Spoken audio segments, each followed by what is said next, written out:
গাছের নিচে বসে ছেলেবেলার মতো আম খাওয়ার আমন্ত্রণ জানিয়ে আপনাকে ধন্যবাদ দিয়ে শেষ করছি। জনাব মোহাম্মদ মুস্তাফিজুর রহমান, আপনার সময় 6 মিনিট। ধন্যবাদ। বিসমিল্লাহির রহমানির রহিম। মাননীয় স্পিকার, 2026-27 অর্থ বছরের বাজেটের উপর কথা বলার সুযোগ দেওয়ার জন্য আপনাকে ধন্যবাদ। আমি পরম শ্রদ্ধার সাথে স্মরণ করছি আমি বাকশাল থেকে বহুদলীয় গণতন্ত্র প্রতিষ্ঠার অবিসংবাদিত নেতা, মহান স্বাধীনতার ঘোষক, রণাঙ্গনের বীর মুক্তিযোদ্ধা শহীদ রাষ্ট্রপতি জিয়াউর রহমান বীর উত্তমকে আমি গভীর শ্রদ্ধার সাথে স্মরণ করি, যিনি গৃহবধূ থেকে রাজপথে এসে আন্দোলন সংগ্রামের মধ্য দিয়ে স্বৈর শাসকের পতন ঘটিয়ে দেশে সংসদীয় গণতন্ত্র পূর্ণ প্রতিষ্ঠা করেছিলেন। সেই মহান নেত্রী দেশমাতা বেগম খালেদা জিয়াকে আমি মহান আল্লাহর দরবারে প্রার্থনা করি, মহান আল্লাহ পাক তাদেরকে জন্য জান্নাতের উঁচু মাকাম দান করেন। আমি কৃতজ্ঞতা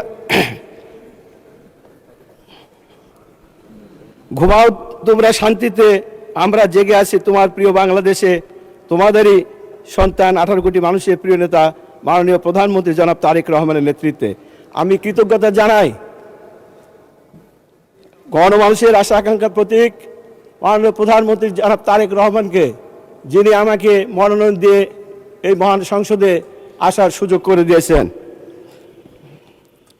মাননীয় স্পিকার, সরকারের দায়িত্ব নেওয়ার 4 মাসের মধ্যে মাননীয় প্রধানমন্ত্রী জনাব তারেক রহমানের নেতৃত্বে মাননীয় অর্থমন্ত্রী বীর চট্টলার কৃতি সন্তান জনাব আমির খসরু মাহমুদ চৌধুরী একটি যুগান্তকারী, গণমুখী, কল্যাণকর, ইতিহাসের শ্রেষ্ঠ বাজেট জাতিকে উপহার দেওয়ার জন্য ধান এবং আমের রাজধানী 46 নওগাঁ 1 নিয়ামতপুর পোরশা সাপারের সর্বস্তরের জনগণের পক্ষ থেকে অভিনন্দন এবং আন্তরিক শুভেচ্ছা জানাচ্ছি।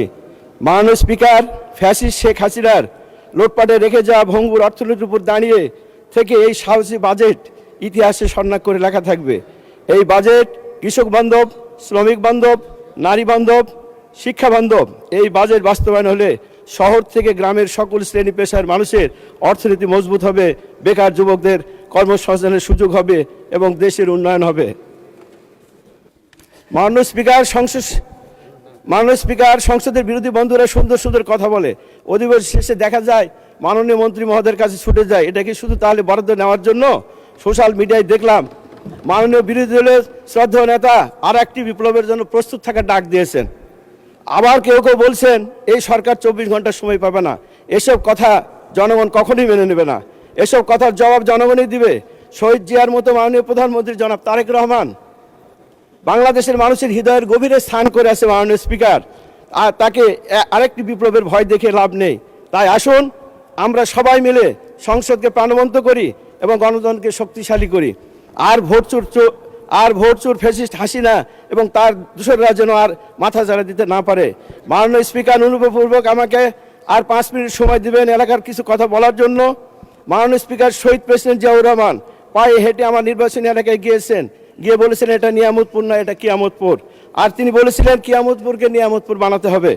তিনি তা পূরণ করে যেতে পারেননি। তাই আমি দাবি জানাচ্ছি শহীদ জিয়ার সেই বক্তব্যকে, আশাকে পূরণ করার জন্য আমি দাবি জানাচ্ছি কাঁচা রাস্তা পাকাকরণের, প্রত্যেক উপজেলায় একটি করে মহিলা কলেজ সরকারিকরণ, স্কুল কলেজ মাদ্রাসার ভবন নির্মাণ, কওমি মাদ্রাসা, মসজিদ, কবরস্থান, মন্দির ও শ্মশানের উন্নয়ন, আমের হিমাগার এবং আম ও ধানের গবেষণাগার এবং কৃষি বিশ্ববিদ্যালয় স্থাপনের আবেদন জানাচ্ছি।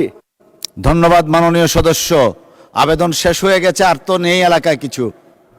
1 মিনিট দেয়া হলো, 1 মিনিট সময় দেন, 3 মিনিট সময় দেন।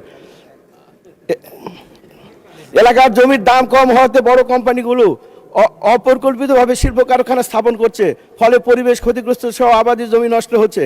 পরিকল্পিত শিল্প প্রতিষ্ঠার দাবি জানাচ্ছি। 3টি উপজেলা আইন শৃঙ্খলা রক্ষার জন্য ডবল কেবিন বিখা দেওয়ার জন্য মাননীয় স্বরাষ্ট্রমন্ত্রী মহোদয়কে অনুরোধ জানাচ্ছি। 3টি উপজেলার স্বাস্থ্য কমপ্লেক্সগুলোতে অ্যাম্বুলেন্স সরবরাহ করার অনুরোধ জানাচ্ছি।